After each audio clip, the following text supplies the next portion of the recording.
Hello there, and welcome to day number 51. And today's story called How God Was Worshipped in the Tabernacle. Every morning at sunrise, the priests came to the great altar that was before the tabernacle, raked the fire, and placed fresh wood on it, so it would burn brightly. This fire was never allowed to go out.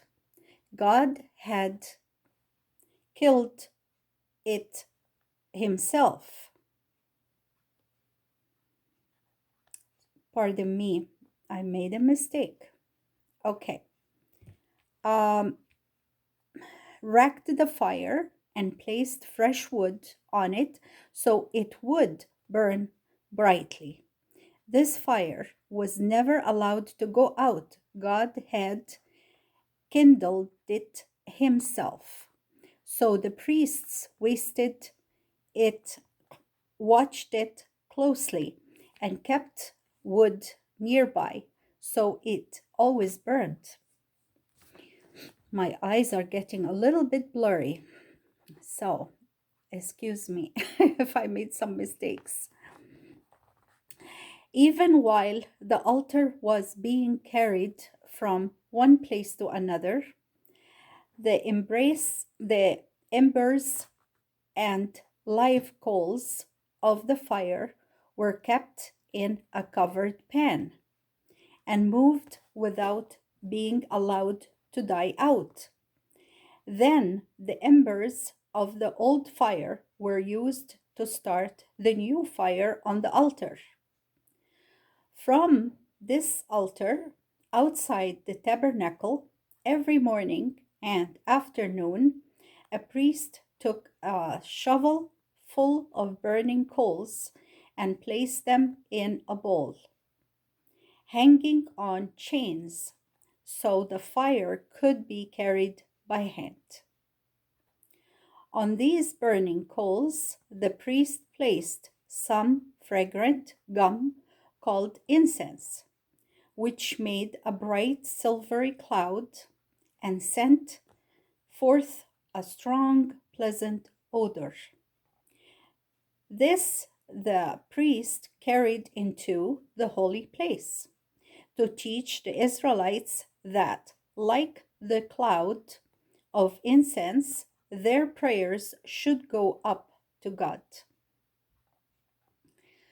About 9 o'clock in the morning, the priest brought a young ox or lamb, killed it, and cut its. No, Mimi.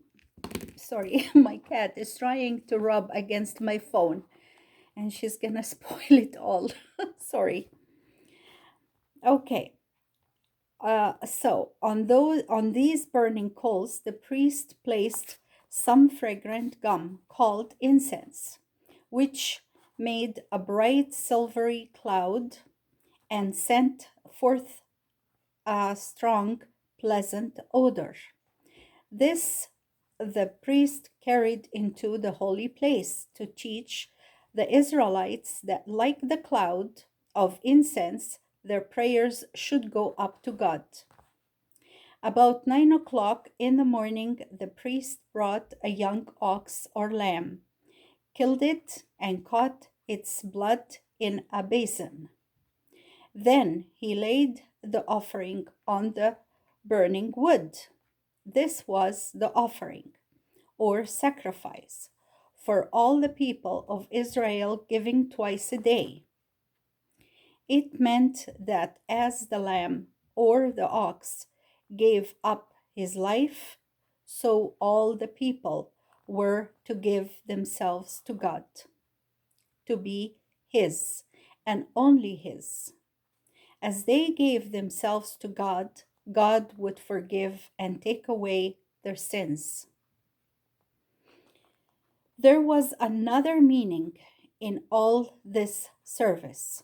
It pointed to the time when, just as the lamb died as an offering for the people, Jesus, the Son of God, would give his life on the cross, the Lamb of God dying to take away the sins of the world.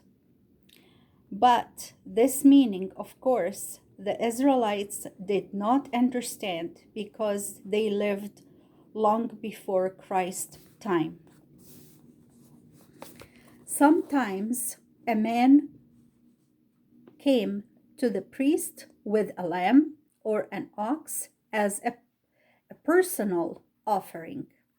It had to be a perfect animal without any defects, for God only accepts man's best.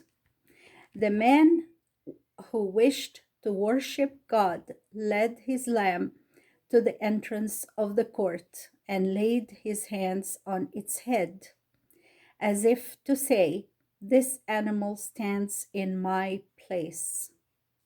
When I give it to God, I give myself." Then the priest killed it and laid it on the burning wood on the altar, while the men stood at the entrance of the court of the tabernacle and watched it burn away, offering his thanks to God and his prayer for the forgiveness of his sins. And that was the word of the Lord. Now we come to discussion questions. The first one says, "Who started the fire in the altar?" Number 2, what did the incense stand for? Number 3, how did the priests use the fire? Number 4, what did the sacrifice stand for? What did the sacrifice stand for? And that was the end of our questions. Thank you for another day together. May God bless us all. Bye for now.